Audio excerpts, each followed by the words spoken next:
kali ini kita delegasi media duduk bareng delegasi.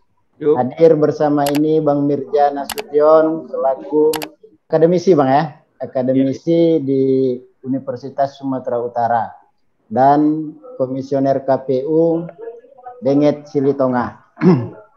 Jadi langsung aja kita Bang, ini kan soal penetapan calon bupati dan wakil bupati Serdang Bedagai.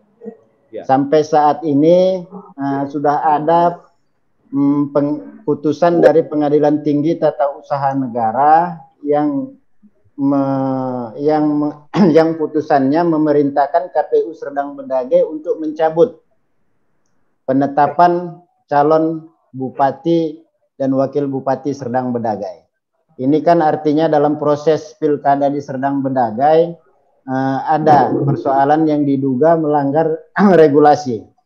Sejauh ini apakah KPU Sumut sebagai mengkoordinasi KPU Kabupaten Kota sebelum penetapan ini ada himbauan Bang terhadap Kabupaten Serdang Bedagai ini, KPU Kabupaten Serdang Bedagai?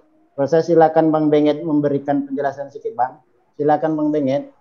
Ya, saya kira pertama kalau terkait putusan PT Tun untuk proses sengketa pemilihan di KPU Serdang Bedagai, pertama sikap KPU ya tentu menghormati ya putusan peradilan. Ini satu sikap yang pertama harus kami kedepankan karena bagaimanapun salah satu prinsip penyelenggaraan pemilu atau pemilihan itu adalah penghormatan terhadap hukum ya, berdasarkan hukum kira-kira gitu, berkepastian hukum.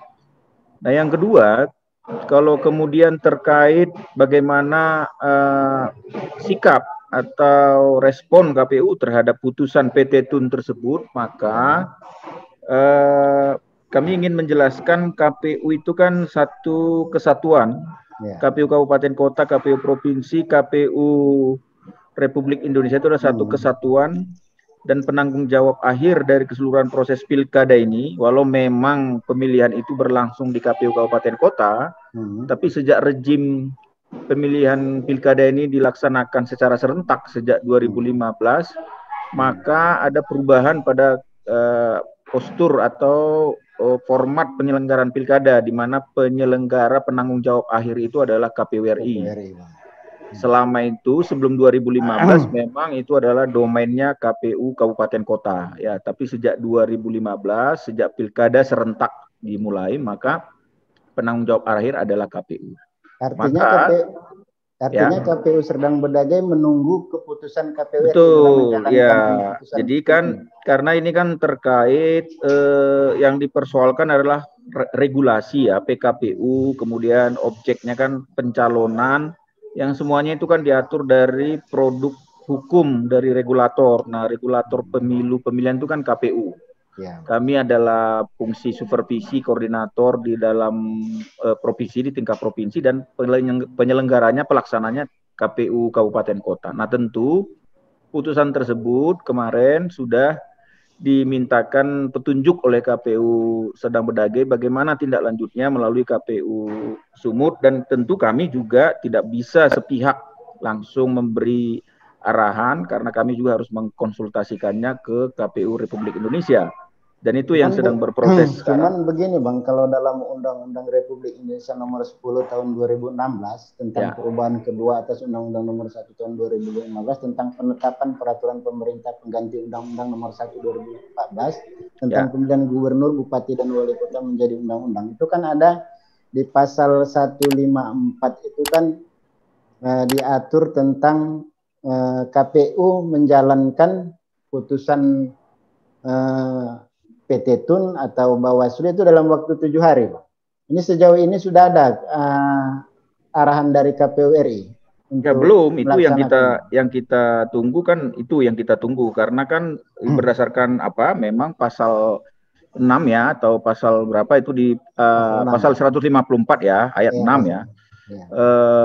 KPU menindaklanjuti putusan PT Tun itu dalam waktu 7 hari kerja. Maka kalau kita sejak diputuskan, maka kalau hitung kan Jumat itu baru keputusan diputuskan oleh PT Tun. Ya, tanggal Maka 13. hitungannya tentu Jumat itu akan berakhir nanti 7 hari kerja ke depan, kan kira-kira begitu. Jadi ini masih hari Selasa. Saya kira kami masih punya waktu, tentu tidak ingin berlama-lama juga, tetapi sekali lagi ini kan perlu ada pertimbangan karena di Undang-Undang 10 2016 sendiri di pasal 154 itu ada juga pasal yang menyebut bahwa KPU wajib menindaklanjuti putusan PT Tun atau Mahkamah Agung terkait penetapan pasangan calon tentang keputusan penetapan pasangan calon sepanjang dalam tahapan 30 hari sebelum hari pemungutan suara. Itu kan ada di ayat 12 pasal 154 misalnya. Jadi ada beberapa hal atau opsi yang berkembang di dalam merespon ini, dan ini semuanya kan kita serahkan kepada pimpinan kami KPU Republik Indonesia. Tindak lanjut terkait putusan ini nantinya kita masih menunggu, tapi ini sudah kita laporkan. Tapi menarik ini Bang terkait pasal ayat 12 pasal 154 tadi Bang. Pasal 154 ya, satu sisi ini, yaitu yang saya sebutkan, jadi nggak bisa dipotong-potong satu ayat kan gitu. Jadi gitu ya. Artinya ada nggak kemungkinan KPU sendiri tidak menjalankan putusan PT Tun tadi Bang, karena di dalam ayat 12 ini udah masuk pertanyaan-pertanyaan nakal ini. Tapi yang namanya podcast kan masih begini. Ya, saya kira saya belum bisa. Saya kan sekali lagi posisi saya juga bukan pengambil keputusan, tetapi ya sebagai masyarakat awam, sebagai publik, saya kira bisa membaca aturan-aturan itu, dan dari situ tergambar bahwa memang ada yang berbeda Bang. Kalau di sebelum Undang-Undang 10 2016 kan pasal ayat 12 ini nggak ada. Tidak ada Bang. Jadi dulu kapanpun putusan PT Tun, masih ingat nggak kasus Siantar? Ya? Siantar Simalungun itu di 2015, ketika Undang-Undang 10 2016 belum terbit, maka kita gunakan Undang-Undang 8 ya tahun 2015 dan Undang-Undang 1 2015, maka ya kita laksanakan karena tidak ada bunyi pasal seperti itu, sehingga memang opsinya kemudian penetapan kita adalah sesuai dengan penetapan pengadilan PT Tun ketika itu maupun PT UN ya, bahkan PT UN Siantar itu kan PT UN awalnya itu memerintahkan menunda pilkada, itu jelas perintahnya menunda misalnya. Nah, maka kemudian KPU juga ketika itu adalah petunjuk resmi dari KPU RI kita tunda, yang akhirnya sampai setahun lebih baru terlaksana. Nah, ini kan ada berbagai pertimbangan menurut saya yang menjadi logis kita menunggu agak lebih lama karena perlu pencermatan berbagai hal. Seperti tadi ada bunyi pasal Undang-Undang 10 2016 yang baru, yang relatif baru ya, ayat 12 itu. Kemudian ada juga praktek yang sudah terjadi kan Bang, presiden di masa lalu. Ya. Jadi saya kira inilah berbagai hal yang menjadi pendalaman sebelum nanti ada arahan petunjuk resmi bagaimana kami menyikapi putusan PT Tun tersebut. Oke, baik Bang. Ini Bang Mirjana Sution, dengar Bang? Ya, dengar. Ya, jadi begini Bang, menurut KPU Sumut tadi kan menunggu arahan dari KPU RI seputar itulah kira-kira tanggapan Bang Bennett Silitonga. Ini menurut pandangan Abang sebagai akademisi tata usaha negara ini bagaimana melihat putusan PT Tun ini Bang? Ini kan dalam tanggal 13 November ini kan diputuskan bahwa KPU Serdang Bedage diperintahkan untuk mencabut putusan penetapan calon kepala daerah Sukirman dan Tengkurian. Nah, ini kan ada proses yang dianggap proses pilkada ini dianggap oleh PT Tun ini kan menyalahi produk undang-undang. Ini gimana ini Bang Mirja? Halo Bang. Itu kan artinya kemarin diajukan di dalam hal proses administrasi negara ya. Iya. Peradilan administrasi negara. Jadi di situ kan ingin memberikan kepastian hukum bahwa pelaksanaan pilkada ini kan harus sesuai dengan apa namanya itu aturan ya, dengan aturan pelaksananya kan PKPU. Ya, PKPU. Ya kan? Nah, jadi kan itu sebenarnya yang dilihat ya, bahwa prosesnya itu prosedural begitu ya, sesuai dengan norma hukum yang berlaku begitu, baik undang-undang maupun PKPU. Nah, jadi persoalan kemudian putusannya itu memerintahkan bahwa itu harus harus mencabut tadi ya putusan tadi. Nah, itu kan konsekuensi dari dari peradilan begitu. Ya, nah, jadi hal inilah yang tadi sebenarnya harus ditegakkan begitu. Dan masyarakat tentu kan akan melihat ini kan, proses pilkada ini juga sesuai dengan proses hukum, demokrasi dan negara hukum begitu. Ya, tadi tanggapan dari Bang Benget tadi itu kan hal yang sifatnya tadi merespon dari putusan pengadilan. Jadi ya saya pikir itu tadi harus disikapi bahwa ini masyarakat menunggulah begitu kan. Begitu. Kan pilkada itu kan berjurdil dan memiliki legitimasi begitu ya. Jadi saya pikir ya berikan kesempatan lah ya, waktu mungkin kepada KPU, karena yang dikatakan Bang Benget tadi betul, karena regulatornya itu KPU RI. Bersama DPR Komisi 2 ya Bang Benget ya. Betul ya Bang, betul. Jadi Bang Mirza pasti tahu lah ini politik ini. Cuma kan begini Bang, ada regulasi juga itu di Undang-Undang Nomor 10 itu tadi Bang. Artinya kan Abang bisa sedikit memberikan penjelasan bahwa di ayat 12 itu terhitung sebelum 30 hari itu artinya tidak dilaksanakan oleh KPU putusan petitum tadi. Nah, ini kalau kita hitung dari tanggal 13 ini sampai kepada tahapan pemungutan suara ini 27 hari nih. Ini menurut Abang apa yang harus dilakukan KPU? Menurut Bang Mirza ini, apa yang harus dilakukan KPU sehingga tereliminir semua produk undang-undang ini? Ya, saya pikir kita sepakat lah semua bahwa KPU bekerja kan memiliki peraturan pelaksana ya sebagai aturan tupoksi dia supaya dia tadi bekerja sesuai dengan norma hukum kan begitu. Kalau hanya undang-undang itu kan umum dan abstrak, tentu ada peraturan-peraturan turunannya. Nah, PKPU tadi yang menjadi pedoman. Jadi ya tinggal apa saja ya. Saya pikir itu kan dari segi waktu kan sudah diberikan. Ya di sini kalaulah tidak dilaksanakan Bang oleh KPU Serdang Bedagai atas perintah KPU RI. Ini gimana ini Bang? Apa tanggapan Abang soal ini? Kalau itu kan lebih ke organisasinya ya, saya tidak bisa ini kan juga karena itu kan satu kesatuan lah, artinya ya mereka yang lebih tahu begitu. Tapi prinsip bernegara dan berdemokrasinya itu kan harus demikian ya. Nah, jadi soal yang teknis ya saya tidak bisa jawab itu. Jadi ini kembali kayaknya ke Bang Benget ini. Bang Benget ini sedikit lagi nih Bang Benget. Itu kan di tanggal 11 itu 11 September 2020 ada peraturan, ada semacam surat edaran Komisi Pemilihan Umum Republik Indonesia. Nah, ini dikaitkan dengan penetapan calon kepala daerah di Serdang Bedagai. Ini KPU Serdang Bedagai memilih opsi untuk mengambil masa perpanjangan ini sesuai dengan surat edaran ini, Bang? Ya kalau kan begini memang ya. Jadi di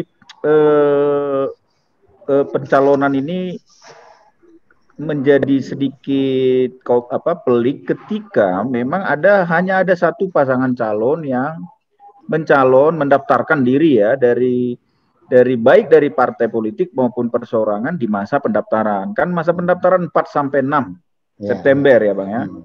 Kalau saya nggak lupa. Nah, di masa itu kan memang sudah lewat dan hanya ada satu pasangan calon yang mendaftar. Walaupun ya ini kita flashback sebentar ke belakang. Walaupun di masa pendaftaran itu juga paslon nomor 2 yang ada kita dikasih nomor 2 sekarang, itu juga sebenarnya ketika itu datang mendaftar.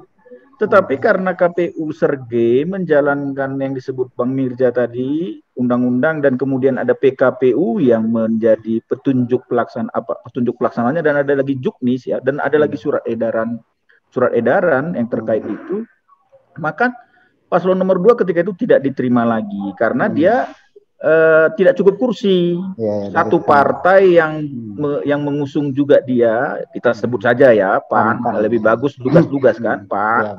Itu ternyata sudah mendaftarkan sebelumnya paslon nomor 1 dan dicek semuanya benar.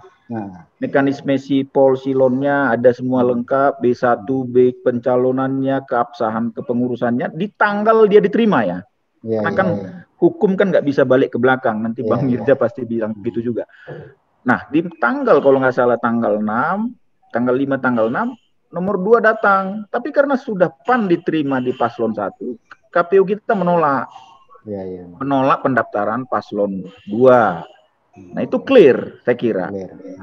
Satu paslon yang mendaftar ketika itu di masa pendaftaran. Maka menurut PKPU memang diberi ruang ada perpanjangan pendaftaran, Bang.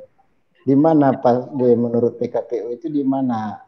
Di peraturan KPU nomor 5 ya tahun 2017, pencalonan itu kan ada di setidaknya 4 PKPU. Ini membacanya juga nggak boleh sepotong-potong ya.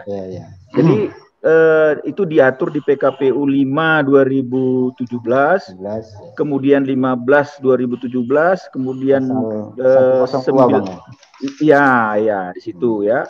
Kemudian diatur juga di PKPU 14 2015 yang mengatur tentang pilkada dengan pasangan calon tunggal, kondisi-kondisinya.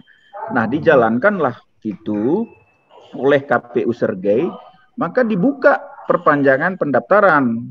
Kalau tidak saya keliru itu ada sosialisasi dulu, kemudian ada perpanjangan pendaftaran 10, 11, 12 atau 9, 10, 11 kira-kira begitulah ya. Nah, saya dengar ada himbauan dari KPU Sumut untuk soal perpanjangan itu. Benar ini, Bang? Gimana, Bang? Ada semacam himbauan untuk KPU Serdang Bedagai dari KPU Sumut agar melakukan perpanjangan. Ini ada nggak? Oh bukan, ini kan koordinasi sebenarnya tidak ada himbauan. Himbauan itu kan semacam jadi. Nah itu sudah SOP. Jadi ketika hanya ada satu paslon mendaftar di masa pendaftaran normal, maka dia harus buka perpanjangan pendaftaran di pasal 102 yang Abang sebut tadi itu. Nah, harus dibuka. Kemudian diberi ruang bagi partai yang belum mencalon, ya. Pokok masalahnya di sini. Pokok masalahnya kemudian di soal bagaimana parpol yang belum mendaftarkan kurang kursi itu bagaimana supaya bisa mendaftar di masa perpanjangan. Kan itu yang digunakan paslon 2. Tapi sudah digunakan partai. Nah, itu makanya di norma PKPU yang mengatur pilkada dengan satu pasangan calon, nah saya nggak tahu ini nanti coba dinilai dari aspek hukumnya. Karena ini menurut kami ini sifatnya spesial, khusus, maka karena dia di posisi itu ada perpanjangan, diberi ruang bagi paslon karena ada putusan MK nomor 100. Diupayakan pilkada itu sungguh-sungguh supaya jangan satu pasangan calon. Maka kemudian KPU menerbitkan surat edaran pelaksanaan pasal 102 di mana bagaimana partai yang belum cukup kursi itu prasyaratnya supaya bisa mendaftarkan pasangan calon baru. Nah, disitulah yang kemudian ada ruang PAN itu ya PAN kemudian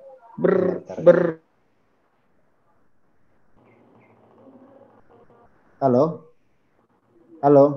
ini ke Bang Mirja nih kayaknya Bang Mirja. Ini ada gangguan ini dengan Pak Benget Sidetonga ini. Iya. Bang Mirja ini begini kan, ini kalau kita flashback ke belakang ini kan waktu perpanjangan pendaftaran calon bupati di Serdang Bedagai di tanggal 11 sampai tanggal 13, ini kan ahli-ahli KPU Serdang Bedagai ini berdasarkan surat edaran 758. Sementara di produk undang-undang atau di produk PKPU sendiri dijelaskan bahwa partai yang sudah mendaftarkan calon tidak boleh lagi mendaftarkan ke partai lain. Di tanggal 4 itu menurut kejelasan Pak Benget tadi, di tanggal 4 itu sudah didaftarkan oleh pasangan Dharma Wijaya dan Edlin Tambunan untuk Partai PAN. Kemudian di tanggal 4 juga pasangan Sukirman dan Tengku Rian mendaftarkan diri dari Partai PAN.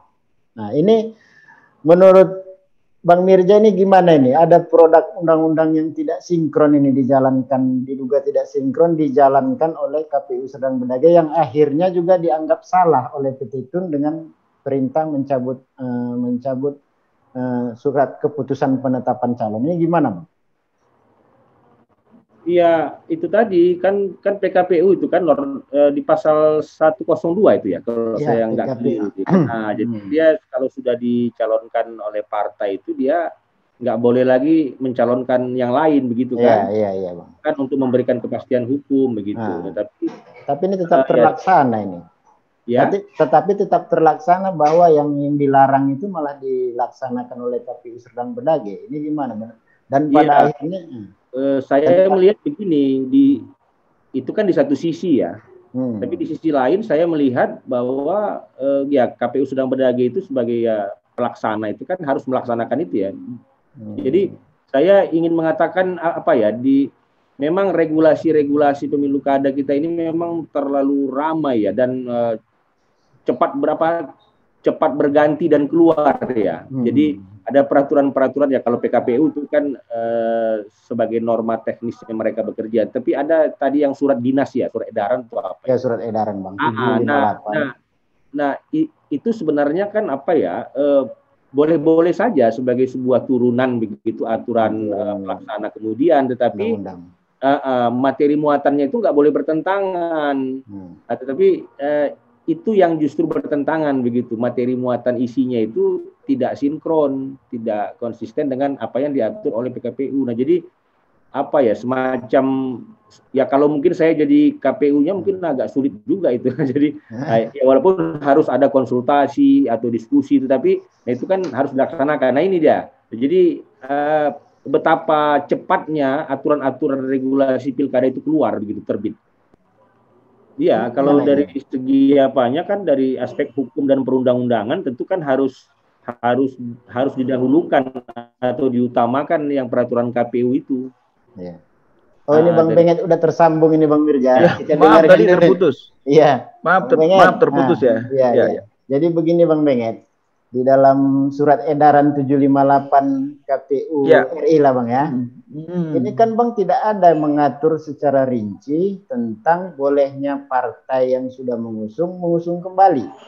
Nah, tidak ada peraturan itu yang merinci di surat edaran itu, yang merinci itu. Dia hanya merinci soal bolehnya memperpanjang sesuai yang Abang jelaskan tadi.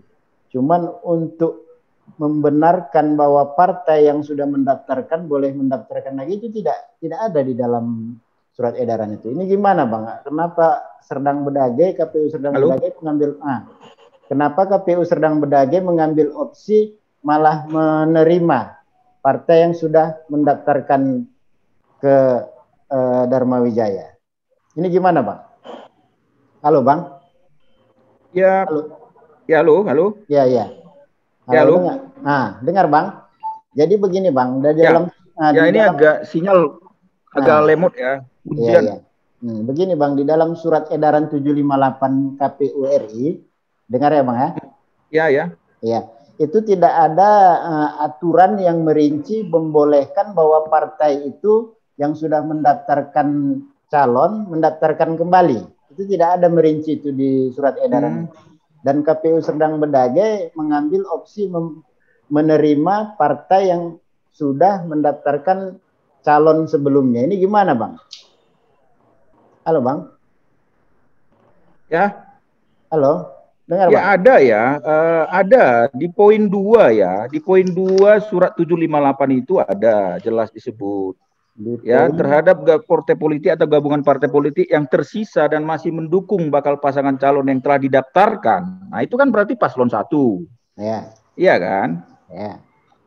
Prosedur administrasi yang ditempuh adalah partai politik atau yang menyatakan membatalkan menarik dukungannya kepada bakal pasangan calon yang telah didaftarkan pada tanggal 4, mencoret nama partai politik yang bersangkutan dan mencoret nama ketua dan sekretaris. Itu ada ruang itu ada dibuka di sana, Bang. Ya? Jadi ada ruang itu kalau rinci dibaca. Sebenarnya kan membacanya harus perlahan nih, surat 758. Saya ambil highlight yang itu aja. Jadi itu ada peluang satu partai menurut 758 itu, walaupun dia sudah mendaftarkan, di masa normal dia nggak bisa memindahkan. Kira-kira gitu, Bang. Jadi begini, di masa normal itu 4 sampai 6 kan. Jadi jangan ada partai tanggal 4 sudah mendukung paslon X. Tiba-tiba tanggal 5 dia pindah lagi paslon Y. Itu yang nggak bisa. Kira-kira begitu. Tapi dalam kasus ketika hanya ada satu pasangan calon, ada semangat dari putusan MK nomor 100 yang kemudian itu kita nggak lihat itu ada di pertimbangan PT Tun ya. Ada semangat dari putusan MK nomor 100, ada upaya sungguh-sungguh dari penyelenggara membuka ruang supaya jangan terjadi pilkada dengan satu pasangan calon. Maka ditempuh KPU lah pemaknaan pasal 102 itu dengan surat edaran ini. Maka itu tadi, karena ini dianggap spesialis dan memang ada perlu upaya sungguh-sungguh, dimungkinkan ya itu tadi partai yang sudah mendaftarkan di masa awal itu boleh memindahkan dukungan supaya partai yang kekurangan kursi ini boleh mendaftarkan si paslon yang satu tadi sehingga pilkadanya lebih dari satu paslon. Kira-kira itu yang menjadi posisi KPU. Tapi kemudian kan ini dipersoalkan oleh si penggugat, si pemohon, dan itu kan saya kira hak hukumnya. Tentu pilkada ini kan proses dalam sosial kan tesis antitesis ini, artinya ada langkah yang dilakukan penyelenggara, ada pencarian keadilan dari pihak-pihak yang terkait, maka putusan pengadilan yang kemudian memutuskan. Nah sekarang kan sudah putus dan sekarang KPU sedang menimbang apa yang dilakukan terkait itu tadi sudah kita bahas pasal 154. Jadi saya kira posisinya mengapa itu kemarin PAN bisa itu dasar pikirnya Bang, dasar berpijak KPU. Ya, jadi yang dimaknai tidak boleh memindahkan di pasal 6 kalau nggak salah PKPU itu adalah dalam masa normal. Dalam masa normal bahwa dia tanggal 4 udah daftarkan. Kan 4 sampai 6 pendaftaran normal. Tapi tanggal 5 dia pindahkan lagi. Itu yang nggak boleh. Nah, makanya di masa pendaftaran normal, kan paslon 2 nggak kita terima. Karena PAN di tanggal 5 itu udah mengubah SK juga. Nah, supaya publik paham nih loh Bang. Jadi di tanggal 5, konsistensi KPU itu terlihat. Kami nggak menerima paslon 2 walaupun SK sipolnya udah berubah. Kenapa? Karena dia sudah mendaftarkan paslon nomor 1 PAN. Nah sekarang kan problemnya kembali ke hulu. Bagaimana partai politik konsisten membangun sistem mencalonkan paslon itu maunya ya jangan buat masalah seperti ini kan begitu kan. Akhirnya kan ini kan limbahnya semua ke kami. Kami yang dipersoalkan dengan keputusan. Tapi B1-nya kan partai ini yang nerbitkan. Dia bisa ini bisa ke sana karena pada akhirnya kan pencalonan itu otoritasnya dan memang undang-undang menyebut itu adalah domainnya pada partai politik. Tapi kan ini yang kita harap dari awal, partai-partai membangun sistem mekanisme sehingga memang. Jadi begini Bang, kalau dalam mengeliminir Mahkamah Agung tadi Bang ya, surat Mahkamah Agung terhadap pembolehan pendaftaran itu Bang. Mahkamah Konstitusi. Putusan nomor 100. Putusan nomor 100 tadi, ini menurut Abang ada nggak bersinggungan atau bertabrakan dengan regulasi yang produk undang-undang Bang? Terhadap yang Abang sebut tadi bahwa partai yang sudah mengusung tidak boleh lagi mengusung partai lain. Ada itu yang tadi saya pada kan saya sudah jelaskan posisi KPU memaknai putusan MK nomor 100, Undang-Undang 10 2016 juga memberi ruang kepada pilkada dengan satu pasangan calon, tapi kan Undang-Undang 10 itu sebenarnya tindak lanjut dari putusan MK itu. Putusan MK dulu yang keluar, baru kemudian ada Undang-Undang 10 2016 yang membuka ruang kepada konstitusionalitas pilkada dengan satu pasangan calon. Tapi banyak pihak melupakan sebenarnya pemilihan dengan satu paslon itu adalah upaya terakhir.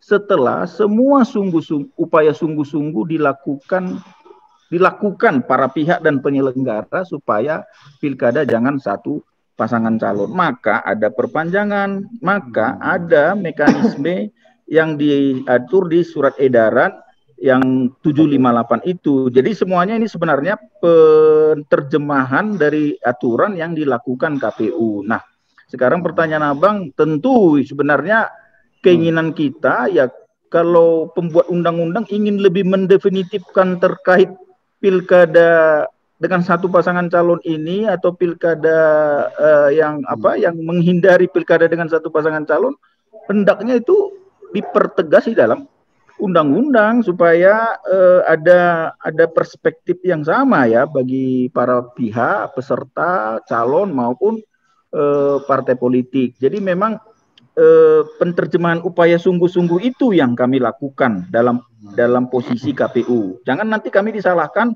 langsung memuluskan pilkada dengan satu pasangan calon, karena banyak pihak juga mengkritik itu kan, mengatakan itu ngapain pilkada dengan satu pasangan calon. Maka KPU mengambil sikap sama dengan putusan MK, melakukan upaya sungguh-sungguh tadi dengan prosedur tadi yang itu tadi Abang bilang. Memang ya secara hukum kalau ditanya, saya nggak ahli hukum sih, cuma ya ini terbuka ya untuk ya ada persinggungan. Ada pasal yang mengatakan partai politik nggak boleh memindahkan dukungan, kan itu kan Bang yang Abang bilang tadi.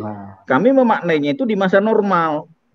Nah, bagaimana mungkin kita dikasih ruang memperpanjang pendaftaran tapi nggak membuka pintu? Kan gitu. Nah, ini jadi ecek-ecek kan? Kira-kira gitu. Ini kayaknya Bang Mirja Nasution ini sebagai pakar pengadilan pengadilan tata usaha negara ini. Bang Mirja. Ya. Halo Bang. Nah, jadi begini, menurut Bang Benget tadi, diambilnya opsi itu adalah opsi untuk tidak satu pasangan calon itu berdasarkan surat Mahkamah Konstitusi. Putusan Mahkamah Konstitusi. Ya. Cuman di dalam Undang-Undang Pemilu Kada ada yang menyebut bahwa ada bersinggungan soal penetapan pasangan calon itu yang sudah diapakan ke partai lain. Ada 2 kali partai mendaftarkan calon. Ini gimana Bang? Tidak boleh mendaftarkan pasangan calon 2 kali, itu hanya sekali. Nah, ini gimana Bang? Ya. Ini kan ada semacam gesekan nih. Nah, sebenarnya kalau MK itu kan dia bukan pembuat undang-undang, bukan legislator, tapi dia negatif legislator dia. Jadi ketika dia berikan putusan nomor 100 itu, dia sebagai negatif legislator sebenarnya itu. Nah, kemudian ya legislator lah membuat norma hukum itu, undang-undang itu, ya DPR RI dan pemerintah.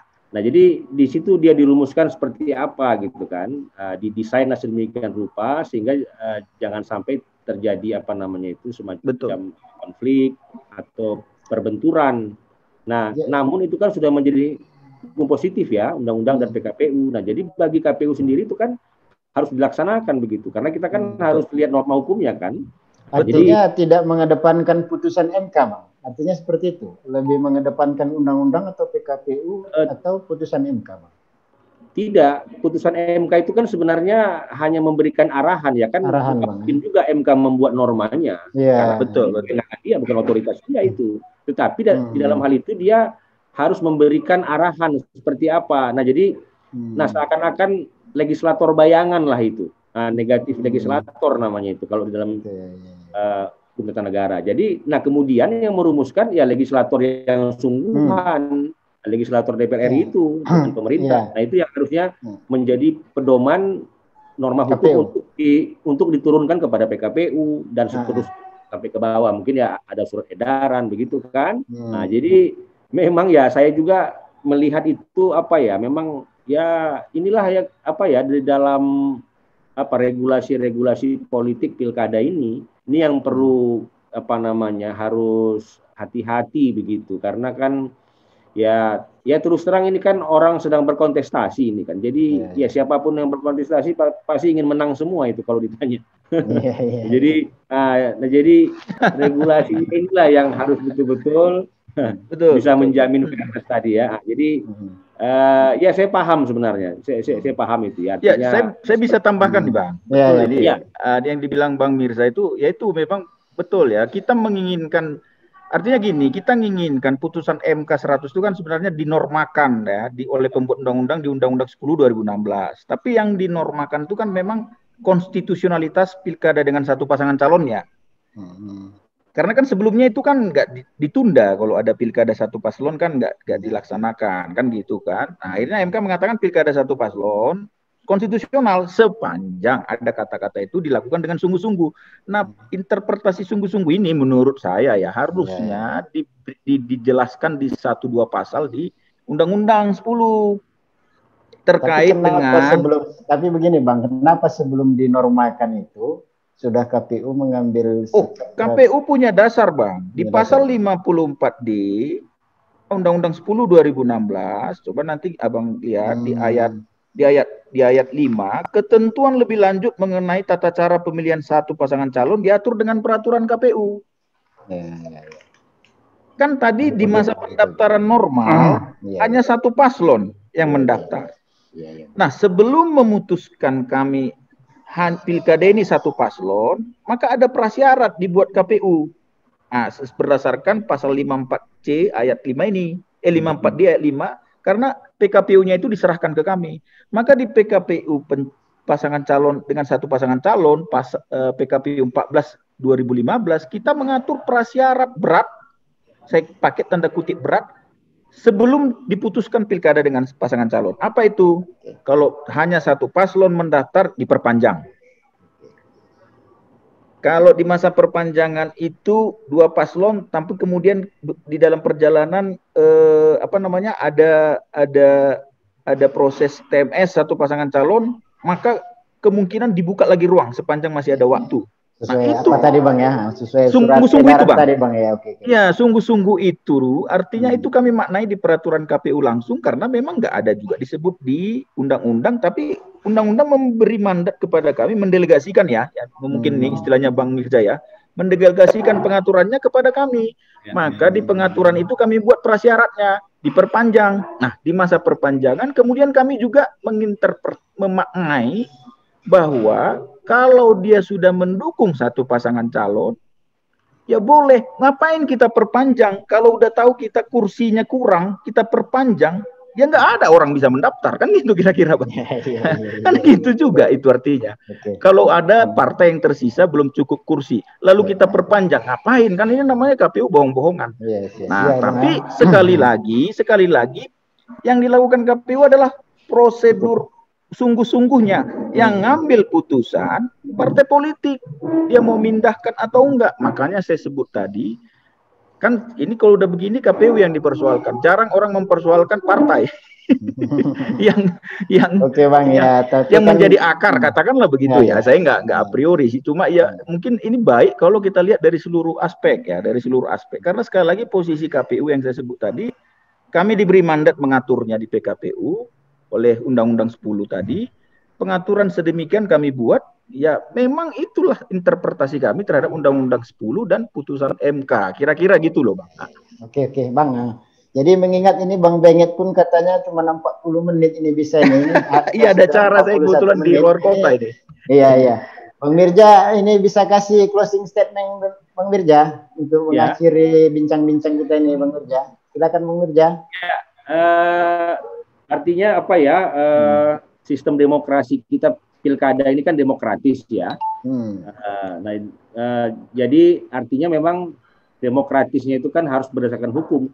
Nah, jadi hal inilah yang sebenarnya harus dilaksanakan ya, tapi dengan catatan ke depan saya pikir harus banyak pembenahan juga ini. Betul. Nah, kalau terus-terusan begini nanti kan muncul hal-hal lain ya, mungkin ada hal-hal konflik horizontal atau apa begitu yang tidak kita inginkan.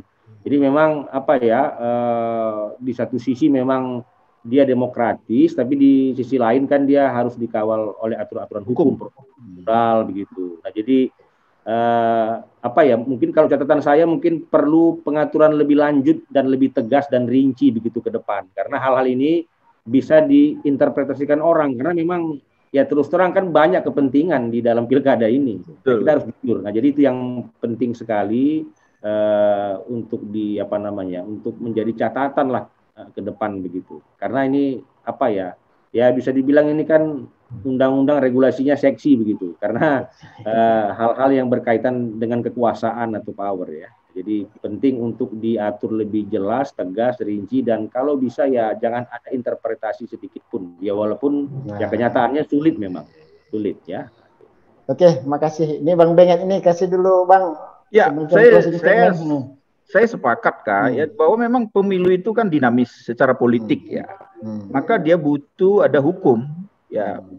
Prosesnya kan kontestasinya demokratik, tapi harus ada rules of law-nya yang mengatur supaya semua kontestan peserta itu merasa adil, diperlakukan setara, tidak dirugikan. Hukumlah yang mengatur. Nah, kita ingin ke depan ya isu pilkada dengan satu pasangan calon ini, kalau menurut catatan saya di undang-undang ada sebuah penegasan ya yang lebih konkret itu terkait itu tadi. Pasal itu saya kira akan menjadi soal apakah boleh berpindah di masa pendaftaran, kan itu objeknya di situ kan. Nah, itu kami maknai boleh di peraturan KPU karena kami diberi mandat delegasi tadi. Nah, sekarang silakan karena itu kami punya mandat jadi digugat. Nah, sekali lagi ya kami pertahankan, tentu nanti tindak lanjutnya ya kita tunggu ini karena para pimpinan kami putusan terbaik apa yang ada dilakukan, tapi memang kita ingin janganlah ke depan pilkada ini menyisakan ada problem-problem hukum yang membuat dia akhirnya dibincangkan orang dengan negatif gitu. Kita ingin justru hukum itu memberi kepastian kepada prosedur itu secara demokratis. Makasih Bang. Nah, makasih Bang Benget. Sama, yuk. Terima kasih Bang Mirja. Bang Mirja Nasution, terima kasih. Assalamualaikum warahmatullahi wabarakatuh. Selamat sore Bang Benget, Bang Mirja. Terima kasih Bang ya.